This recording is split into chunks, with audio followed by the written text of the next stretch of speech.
So there you can see the river right here behind me. This is the Red River, which is what the town is named for that we're staying in, or near.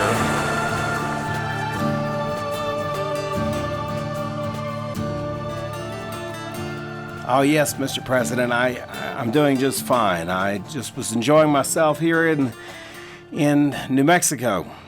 Yes, I think that you may carry New Mexico in the coming election. I have no doubt about it. I've talked to a lot of the residents here, and they are very pro-Trump, let me tell you.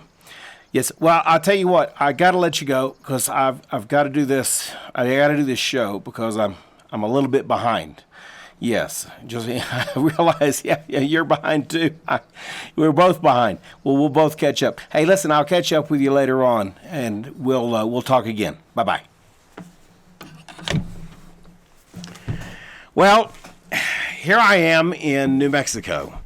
I'm in Red River, New Mexico, and it's a beautiful day. The whole week has been beautiful, and each day has been a little bit warmer and warmer. It started out a little bit chilly, but now it's getting into the 70s pretty much throughout the whole day.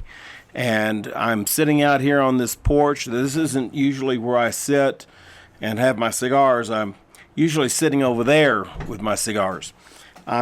Not having a cigar. I don't do cigars in the morning.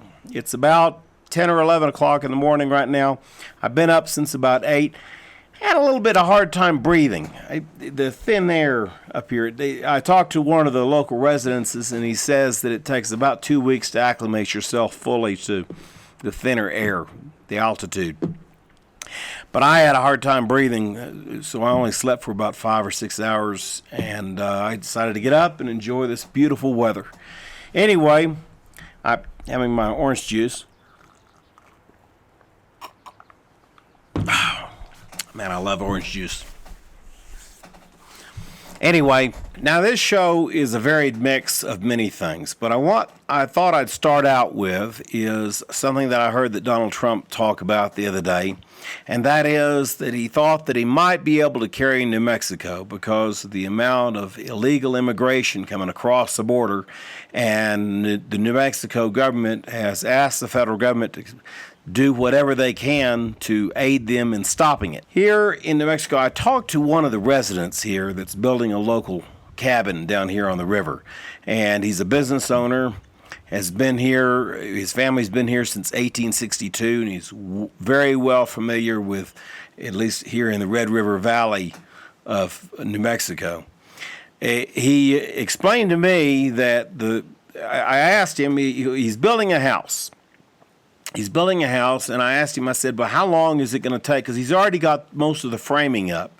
And I asked him, how long is this house going to take to finish out? And he said, usually a house takes about 14 or 15 months to finish out. And I was surprised. Of course, in Fort Worth, Texas, a house could be finished out within about 7 or 8 months, even 6 months if all conditions are right. And I said, well, explain this to me. Why is it that they say that so many illegal immigrants, Mexicans and South Americans, are coming across the border, especially in New Mexico, as they are in Texas and California, but in New Mexico especially? And I said, why would you not have enough labor? Because he said the main reason it takes so long isn't simply, well, part of it is the weather, but a big portion of it, he says, is finding the help, finding the labor. So if you have all these Mexicans coming across the border, then why would you have a problem with getting help on your house? And he said, well, there's not enough work for them here. Throughout the year because it's seasonal, and they don't do construction work. Then they're not going to they don't work on a ski lift.